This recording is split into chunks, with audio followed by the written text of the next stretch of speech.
Guys, I hope आप सब लोग बहुत अच्छे से रह रहे होंगे।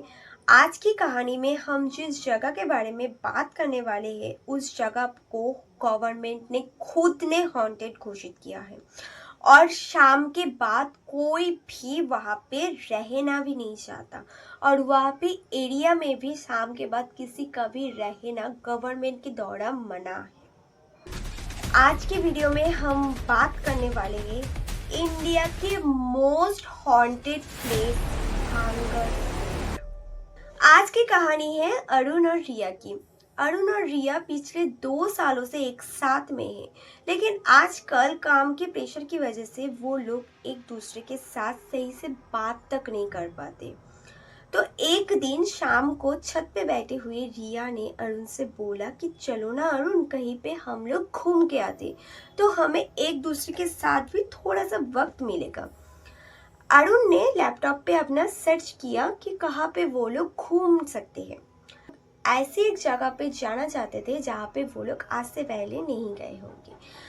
तो रिया ने अरुण के हाथ से लैपटॉप छीना और सर्च करने लग गया इंडिया का मोस्ट हॉन्टेड प्लेस। ये देख के अरुण ने रिया को बोला कि रिया, तुम सच में यहाँ पे जाना चाहते हो?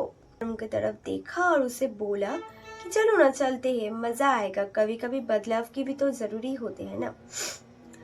तो वो लोग सर्च करने लग गए इंडिया का मोस्ट हॉन्टेड प्लेस और सर्च करने के बाद सबसे ऊपर सर्च हिस्ट्री में आया वांगर फोर्ट।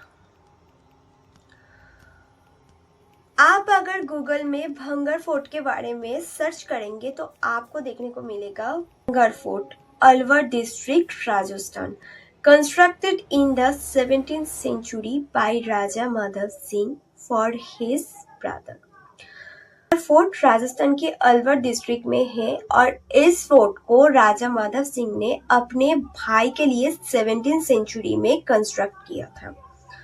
तो इस फोर्ट के बारे में जानते ही रिया की आंखों पे एक ऐसी चमक नजर आई कि अरुण ने रिया की तरफ देखा और बोला, क्या रिया, तुम सच में यहाँ पे जाना चाहते हो? ठीक से देखो, यहाँ पे गवर्नमेंट की ASI ने भी बोर्ड लगा रखा है कि ये मोस्ट हॉन्टेड प्लेस है और ये कोई मजाक नहीं है।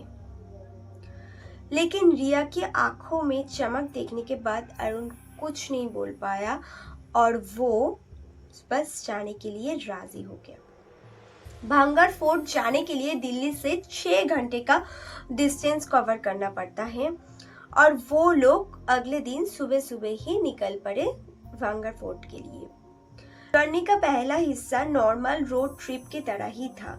अरुण स्टीयरिंग संभाल रही थी और रिया बाहर के नज़ारे को कैप्चर कर रहा था। और ऐसे ही हंसी मजाक के बीच में वो लोग दिल्ली से अजबगढ़ की तरफ मुड़ गए और अजबगढ़ की तरफ मुड़ने के बाद उन लोगों ने एक चीज नोटिस की कि उनके अलावा कोई भी गाड़ी उस रास्ते से नहीं जा रही थी और आसपास के भी नेचर देख के उन लोगों को थोड़ा सा क्रीपी लगने शुरू हो गया। गांव में एंटर करते ही उनके गाड़ी के सामने कुछ बच्चे आ गए और उनको थोड़ी देर देखने के बाद ही वो लोग साइड में हट गए। अरुण ने नोटिस भी किया कि रोड के साइड पे एक औरत बैठी हुई थी और वो उन दोनों को ऐसे देख रही थी कि उनसे कुछ कहना चाहती हो। गांव को क्रॉस करने के बाद भांगर फोर्ट में अरुण और रिया ने एंटर किया और रिया ने जो होटल बुक की थी उन लोगों के लिए वो भी भांगर फोर्ट से कुछ ही दूरी पे थी। में पहुंचने के बाद उन लोगों को रिसेप्शन पे जो एक आदमी मिला, उनका नाम था मुंशीलाल जी। मुंशीलाल जी उनसे रूम की कुछ प्रोसेस करवा रहे थे और करवाते करवाते मुंशीलाल जी ने अरुण को बोला कि देखो बेटा, कुछ भी हो जाए, रात को शाम होने के बाद भांगर फोर्ट में जाने के बारे में कभी सोचना भी मत। दोनों पढ़े लिखे लगते हो, यहाँ पे सब कुछ जान के ही आए होंगे, लेकिन फिर भी मैं बोल रही हूँ, होटल से बाहर मत निकलना शाम के बाद। अरुण ने मुंशीलाल जी से बोला कि हाँ अंकल, हमें पता है, हम सब देख के आए हैं, बट स्टिल क्यों हम नहीं जा सकते हैं, इसके बारे में कोई रियल स्टोरी आप अगर जानते हो तो हमें बोलो। तो मुंशीलाल जी ने अरुण और रिया से बोला कि देखो, सब लोग ऐसे बोलते हैं कि आप अगर शाम के बाद वहां पे चले गए तो वहां पे आपके साथ कुछ ऐसा होगा जो आपके साथ लाइफ टाइम के लिए भी आ सकता है, इसलिए तुम लोग वहां पे मत ही जाओ तो अच्छा है। और इन सब के बीच उनके रूम की प्रोसेस भी पूरी होगी, तो वो लोग रूम की तरफ जाने के लिए निकल गए। रूम पे पहुंचते ही वो रूम बहुत बड़ा था, जितना कॉस्ट था उस रूम का उसके हिसाब से तो बहुत ज्यादा बड़ा था। लेकिन उसका जो फर्नीचर था या फिर उसका दीवार, विंडो वगैरह वगैरह, उन सब बहुत ही ज्यादा पुराना लग रहा था। उस रूम पे एक ही रूम विंडो था, वो लोहे का था और वो विंडो इतना ज्यादा पुराना हो गया था कि उस पे जंग तक लग गई थी। उनकी दीवारें बहुत ज्यादा ठीक थी, लेकिन उस दीवार में से बहुत ज्यादा ठंडी हवा आ रही थी। तो अरुण ने उस विंडो को बंद करने की बहुत ज्यादा कोशिश की, लेकिन वो विंडो इतना पुराना हो गया था कि अरुण उसको बंद नहीं कर पाया। होटल के उस रूम को देखने के बाद उन दोनों को थोड़ा सा लगा कि शायद दूसरा कर लेते तो अच्छा होता, लेकिन अब उन दोनों के पास कोई चारा भी नहीं था। उन लोगों ने खुद ने ही इसको चूज करके आया है। दोनों भांगड़ फोर्ट को विजिट करने के लिए गए। भांगड़ फोर्ट पे जाते ही सामने उनको गार्ड मिला और उन्होंने उनसे बोला कि देखो, 6 बजने के बाद फोर्ट के अंदर रहना मत, तुरंत बाहर निकल जाना और अपने रूम पे चले जाना। के बाद वो दोनों फोर्ट के अंदर चले गए और थोड़ा सा घूमने फिरने लग गया। घूमते घूमते वो दोनों लोहे के दरवाजे के सामने आके पहुंचे। दरवाजा बहुत ज्यादा बड़ा नहीं था, लेकिन इतना तो था कि कोई भी इंसान या फिर कोई भी आदमी घोड़े के ऊपर चढ़ के वहां से आराम से क्रॉस कर सकता है। देखो, देख के ये लग रहा था कि वो दरवाजा बहुत ज्यादा पुराना था और उस पे जंग तक लग रहे थे। और रिया मन में सोच रहा था कि उस 17वीं सेंचुरी में ये शायद कितना ही खूबसूरत था। रिया को फोर्ट के रियल स्टोरी के बारे में, जो कि वहाँ के लोग थोड़े बहुत बोलते रहते थे, उसके बारे में थोड़ा बहुत पता था कि वहाँ पे एक रानी रहती थी और एक तांत्रिक रहता था। तांत्रिक को रानी से थोड़ा बहुत अट्रैक्शन हो गया था, तो तांत्रिक रानी को पाना चाहता था और उसके लिए वो अपनी तंत्र मंत्र से कुछ खराब कर रहा था। और ये बात रानी को पता चल गई और पता चलने के बाद उस तांत्रिक को रानी ने मरवा दिया। और मरने से पहले तांत्रिक ने इस पूरा फोर्ट को अभिशाप दे दिया और तब से इस फोर्ट को हॉन्टेड बोलने लग गए लोग। ये सब बातें सोचते सोचते वो लोग घूम रहे थे और रिया के मन में यही सब बातें चल रही थी। और वो लोग एक सीढ़ी चढ़ते हुए जा रहे थे और रिया को अचानक से लगा कि उसका दुपट्टा पीछे से किसी ने खींचा है। वो पीछे मुड़ के देखी, पर उसके पीछे कोई भी नहीं था। घूमने के बाद बाहर निकल आए और तब तक 6 भी बज चुका था और गार्ड ने बोला कि तुम लोग जल्दी से जल्दी अपने रूम में चले जाओ, फोर्ट में रहना अलाउ नहीं है। और जितने भी लोग थे उनके अलावा एक कपल था और एक फोटोग्राफर ग्रुप था, उन लोगों को भी गार्ड ने बाहर निकाल दिया। होटल पे लौटने के बाद उन लोगों ने रिसेप्शन पे मुंशीलाल जी को नहीं देख के वहाँ पे एक नौकर से पूछा कि मुंशीलाल जी कहाँ पे है। तो उन्होंने बोला कि मुंशीलाल जी शाम के बाद अपने रूम में से नहीं निकलते कभी भी। शाम हो गई थी और ठंडी हवा बहुत ज्यादा आ रही थी, तो अरुण ने उस विंडो में कर्टन से थोड़ा बहुत ढकने की कोशिश की कि थोड़ा सा तो रिलीफ मिल जाएगा, और वो लोग लाइट ऑफ करके सो गए। रिया ने अपनी आंखें बंद ही की होगी कि अचानक से वो सुनती है घुंघरू की आवाज। ऐसा कोई वह उसकी तरफ धीरे धीरे चलते हुए आ रहा हो। इसके बाद रिया की आंखें तुरंत खुल गई और वो बस चुप करके वो आवाज को सुनती रही और उसको लग रहा था कि कोई घुंघरू पहन के कॉरिडोर में चल रहा हो और धीरे धीरे वो आवाज आ रहा है, उसकी तरफ आ रहा है। अरुण को भी ये आवाज सुनाई दे रहा था कि लेकिन वो दोनों एक दूसरे के साथ कोई भी बात नहीं कर रही थी।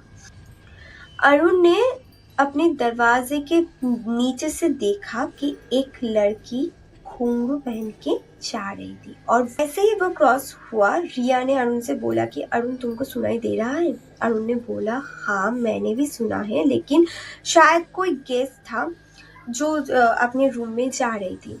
और इस बात पे रिया थोड़ा सा ज्यादा डर रही थी, तो अरुण ने बोला चलो मैं तुम्हें बाहर निकल के दिखाती हूँ कि वो शायद कोई गेस्ट ही होगा। तो उन लोगों ने अपने रूम के दरवाजा खोला और खोलते ही बाहर देखा कि कोई भी नहीं है। उनको लगा कि इतनी जल्दी कोई कैसे जा सकता है, शायद कोई अपने रूम में चला गया होगा या फिर कॉरिडोर की लाइट बहुत ज्यादा डीम थी, ज्यादा दूर तक ठीक से दिखाई भी नहीं दे रही थी, तो उनको लगा शायद दूर चले गया होगा। फिर से रूम में आके सो गए। लेकिन इस इंसिडेंट के बाद उस दोनों में से कोई भी उस रात को सो नहीं पाया। वो लोग एक दूसरे के साथ बात तो नहीं कर पा रहे थे, लेकिन उन दोनों के मन में ये एक ही बात चल रहा था कि ये क्या था, मतलब ये क्या था, कहाँ गया वो लड़की और क्यों इतनी रात को वो ऐसे चल रही थी। दोनों के मन में ही थोड़ा सा डर रहने लगा और वो दोनों तब तक नहीं सो पाए जब तक न सुबह हुई। वो लोग उस पूरी रात जगते रहे और सुबह होने के बाद वो लोगों ने डिसाइड किया कि वो लोग यहाँ पे और नहीं रहेंगे, यहाँ से चले जाएंगे। तो वो लोग बैकपैक करके चेकिंग करने के लिए गए। मुंशीलाल जी को उनको देखने के बाद ये ऐसा लगा कि कुछ तो हुआ होगा इनके साथ कल रात को, क्योंकि जो लोग 2-3 दिनों के लिए यहाँ पे रहने आए थे वो लोग एक दिन के बाद ही यहाँ से जाने के लिए आए थे। जी ने अरुण से पूछा कि क्या हुआ बेटा, कुछ हुआ है क्या कल रात को?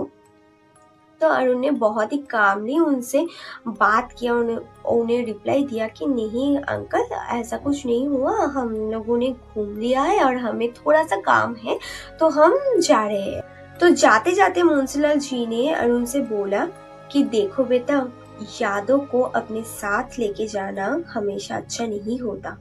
जो कुछ भी हुआ है वो यहीं पर ही छोड़ के जाओ।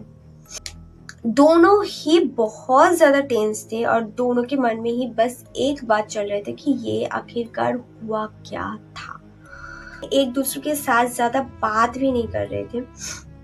अरुण स्टीयरिंग संभाल रहा था और रिया बस बाहर की तरफ देख रही थी। और देखते देखते अचानक से रिया ने बोला कि अरुण यहाँ से तो हम 15 मिनट पहले भी गए थे ना? अरुण ने भी बाहर देखा और बोला कि हाँ यार यहाँ से तो हम पहले भी गए थे, लेकिन ऐसा कैसा हो सकता है, मैं तो मैप देख के चला रही हूँ ना। तो उन लोगों ने सोचा कि शायद नेटवर्क प्रॉब्लम हुआ होगा तो ऐसा गड़बड़ कर रहा है। तो वो लोग चलते रहे और वो लोग काफी देर तक उस एक जगह पर ही घूमते रह गए। शायद कितना भी वो लोग दूर जाते हैं, घूम के वापस वहीं पर ही आ रहे थे। उन लोगों को ये थोड़ा सा क्रीपी लगने लग गया और कहते कि रिया ने अचानक से अरुण को बोला कि देखो अरुण वहाँ पे कोई है ना शायद। और उन लोगों ने देखा कि वहाँ पे एक इंसान है जो पूरे सफेद कपड़ों में है और उनकी हाथ और पाँव पूरा सीधा है और वो इंसान रास्ते पे लेटा हुआ है, रास्ते के बीचों बीच नहीं पर साइड पे। रिया ने अरुण से बोला कि शायद हमें उनका मदद करना चाहिए, तो चलो। जैसे जैसे उस इंसान के नजदीक आ रहे थे, रिया ने अर्जुन से बोला कि अरुण देखो उनका पैर उल्टा है। अरुण ने भी देखा कि हाँ यार सच में उनका पैर उल्टा था। और जैसे जैसे ठीक उसी पॉइंट पे आके गाड़ी को रोकी उन लोगों ने, तो बाहर जब के देखा कि वहां पे कोई भी नहीं है। ऐसा मानो कि जैसे वो हवा में मिल गए हो, कोई भी नहीं था। तो यहाँ पे रिया बहुत ज्यादा डर गई थी और जस्ट चिल्ला के अरुण को बोला कि चलो यहाँ से जल्दी चलो, यहाँ पे हमें रुकना ही नहीं है। निकल पर अरुण ने बहुत तेजी से गाड़ी भगाया और भगाते भगाते थोड़ी दूर आते ही उन लोगों ने देखा कि एक इंसान, एक आदमी बहुत ज्यादा स्लो रास्ते पे से चल रहा है और बीच रास्ते में चल रहा है। तो बहुत ज्यादा अजीब लगा, तो अरुण ने उनके साइड से क्रॉस करने की कोशिश किया और क्रॉस करके जैसे ही चला गया और खिड़की में से बाहर देखा तो वो इंसान उसकी खिड़की के बिल्कुल बाजू में था। कायदे से वो इंसान को पीछे रहना चाहा था क्योंकि अरुण ने उसको क्रॉस कर दिया है, लेकिन वो इंसान उसके साथ साथ ही चल रहा था। ऐसा मानो कि वो इंसान हवा में चल रहा था या फिर गाड़ी के साथ ही चल रहा था। गाड़ी चाहे कितना मर्जी फास्ट कर लो, कितना मर्जी स्लो कर लो, ऐसे वैसे कर लो, लेकिन वो इंसान जा ही नहीं रहा था, गिर। और अचानक से अरुण ने बहुत ज्यादा तेजी से ब्रेक लगाया और उसकी गाड़ी पूरा का पूरा 180 डिग्री टर्न ले लिया और तब जाके वो आदमी वहां से गया। और इसको देखने के बाद उन लोगों ने बहुत ज्यादा तेजी से गाड़ी को भगाया है, वहां से निकल आए।